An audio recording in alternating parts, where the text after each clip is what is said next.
Stac Pollaidh, the most popular mountain hike in the far north of Scotland, with undoubtedly one of the best views in the whole of the UK. It's just up the road from where I live, and this video covers a last-minute summit camp on this iconic mountain, hoping to capture a view of the elusive aurora borealis over the stunning view of the Inverpolly wilderness. My name's Fergus, and this is the middle of nowhere.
Hui. Well, it's easy to forget just how quickly it gets dark at this time of year. I am at the top of Stac Pollaidh, which is one of the most popular hills in the whole of Scotland, certainly the most popular up here in the far north. And it's only about an hour's hike, and the sun was still above the horizon when I left the car. I just managed to make it before it got completely dark, which was good because of the somewhat dodgy scrambling bits. And I have a basic place where I can pitch my tent now, and then I'm going to discuss a bit more about why I'm here. It's a beautiful, clear evening, for the moment at least. Right.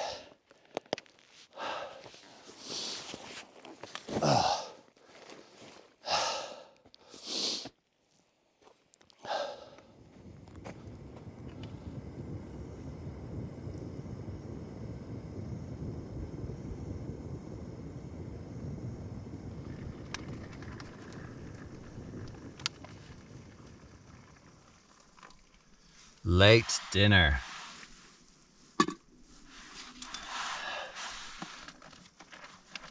I was about an hour later getting out this evening than I had originally planned, hence arriving here when it was so dark. But I got the tent up now in the best spot available. It's on a little bit of a slope, but there's no way I'm going a little bit further over where there is a more grassy patch, because it's quite a intense scramble, and I don't want to do that, especially in the dark and with a big heavy pack.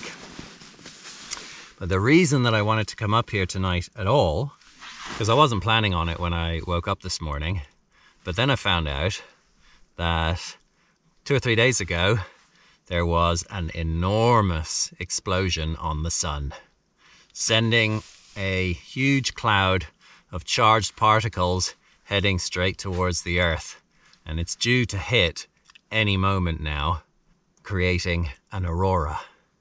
And there have been many really good auroras over the last year or so. It's been an amazing season, solar season essentially, because there's a solar maximum which occurs every 11 years and it lasts for a couple of years. But I haven't managed to get out for a good camp from a really good vantage point in any of these. So earlier on it was predicted to arrive before now, but the revised forecast suggests that it could hit the magnetic field any moment. I'm kind of glad it hasn't hit just yet, because I want to eat my dinner before I have to get out and then enjoy the show and start taking pictures. So hopefully we're going to get a good show, because this is a really good spot, a very exposed spot. This summit is really popular for a justifiable reason. In terms of the view that you get from here, in relation to the amount of effort that it takes to get up here, I think it's probably the best spot in the entire UK, because the view is absolutely phenomenal. Every second calendar of Scotland's wild mountains will have a picture from the summit of here. It's just so mind-blowing. So my hope is to be able to get that landscape with the aurora in the sky over it in some really, really good, strong photographs. But we'll see. I'll have my dinner and wait for my Aurora Watch app to give me the heads up when it starts to arrive. But the cameras are already rolling, so we'll see in a little while.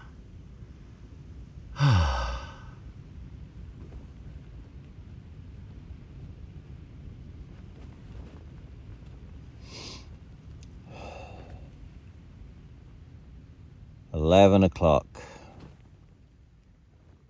The original forecast was for the aurora to kick off properly at about 6 or 7.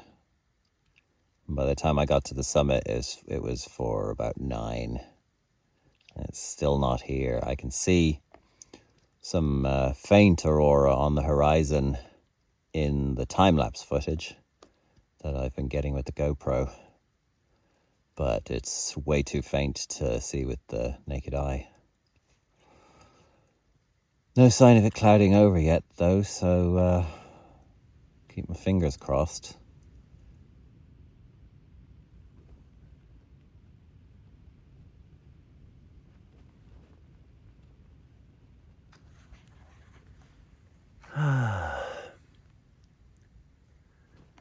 Midnight. I have come out for about a half hour to take some pictures of the slight glow of the aurora over the horizon, because you often get that even if the intensity of the solar radiation coming in isn't very high. If you look off in the distance to the north on a really dark night from the north of Scotland, you will get a glimpse with the camera. I can barely see anything with the naked eye of what's going on, but the clouds are now moving in and there's still no sign of a big spike. So it looks like the conditions have beaten me, which is really annoying after coming all the way up here and committing myself to whatever the weather is going to do over the next few hours, but we'll see. I'm going to go back to the tent now.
not as bad as I thought it would be.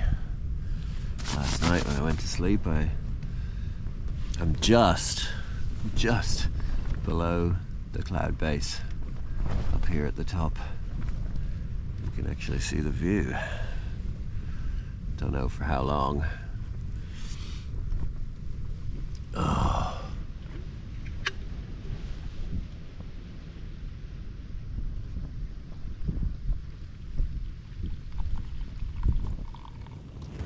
I'm clearly pretty well protected in this little bowl, which has been eroded into the peat by all of the footfall up here, because from what I can hear, it's extremely windy, the wind which is being forced up the cliff just a couple of meters over that way. I just checked the record of solar wind intensity for the last 24 hours to see what happened last night, and the answer is not much. The predicted high never came. I guess it's possible that the clouds of charged particles can either spread out too thinly or miss the Earth entirely. So, despite very optimistic predictions, there was very little to be seen in the end. Still, it's always good for the head to get up, although it's not great to have such a poor night's sleep.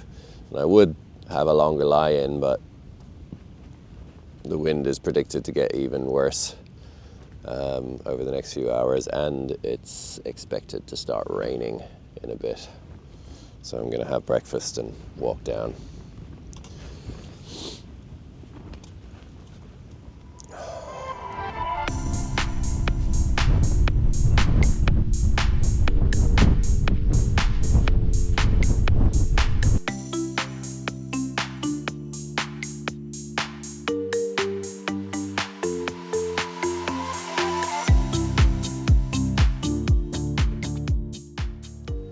Bit of wind shelter here, and we can get a bit more of a view of the spectacular perspective across the Inverpolly wilderness behind me.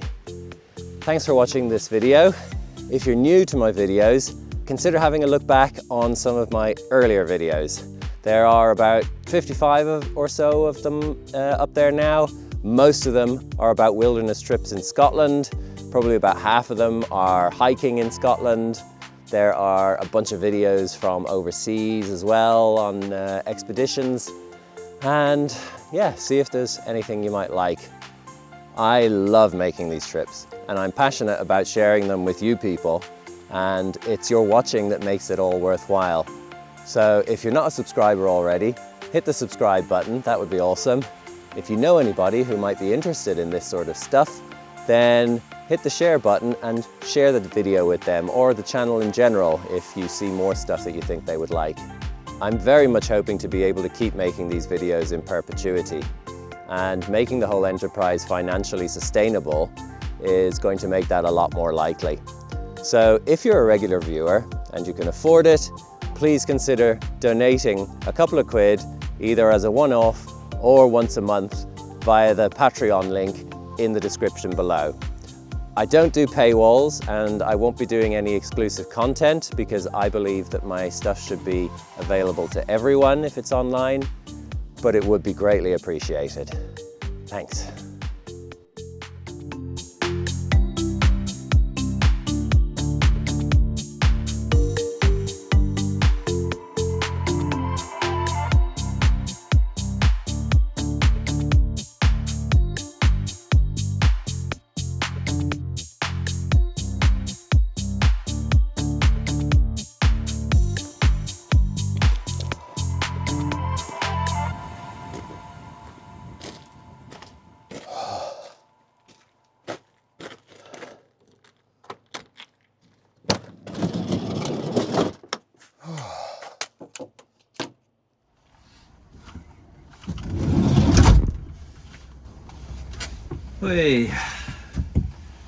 Back in the shelter of my cozy camper For anyone who has watched my videos before and seen my other camper, that failed its MOT spectacularly earlier in the year, so we have got a new one.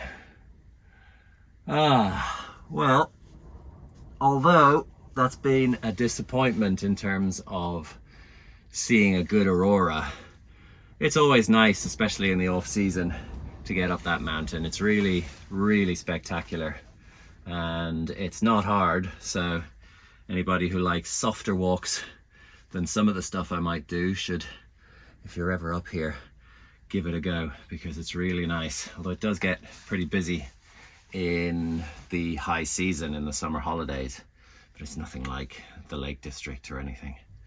And it was the first time that I've ever camped up there. I've never camped up Stac Pollaidh before, despite its popularity and the fact that I've been up it loads of times. Took my son up it. It was the first mountain he ever went up when he was about 6 or 7 months old. He slept through most of it on my back, but he's been up there nonetheless. But the aurora, the northern lights, it's a fickle thing. It's difficult to predict, but from Britain, this is the place to go, the far north, obviously. The further north you go in Britain, the closer you are to the areas where it tends to occur, because it occurs in a torus, a donut shape around the top and bottom of the world. Even when I've got a really high level alert on my phone, there have been a couple of times when nothing was visible. And then there have been other times, like twice last year, we had the biggest bursts of solar activity causing the most spectacular auroras twice in decades, actually, I think since the 19th century. And I didn't get out for either of those to make a video. The second one I did get out at night and got about a half-hour break in the clouds at the peak of it. And that was the only time that I have ever seen the aurora in a way where I kind of expected it to look. It was bright enough to cast shadows, and it was bright enough to see the actual colors that you see in a photograph, because most of the time you just kind of see this monotone blur across the sky, and it's just too faint for the cones in your eyeballs to pick up the colors. So you just see it in grayscale. Never mind. It should be good for the rest of the year, so there should be plenty more chances, and certainly until the autumn or so. And then after that, next year, it's due to start gradually calming down towards solar minimum in a few years' time. But nevertheless, it's always good for my head to get out. Give the video a thumbs up, leave comments if you want, tell me about your aurora experiences, if you've had any, because certainly Scotland is not the best place in the world to see it, but it has been one of the best places, as I said, over the last year or so. And get out, be safe, share the video, share the channel, and I'll see you all soon.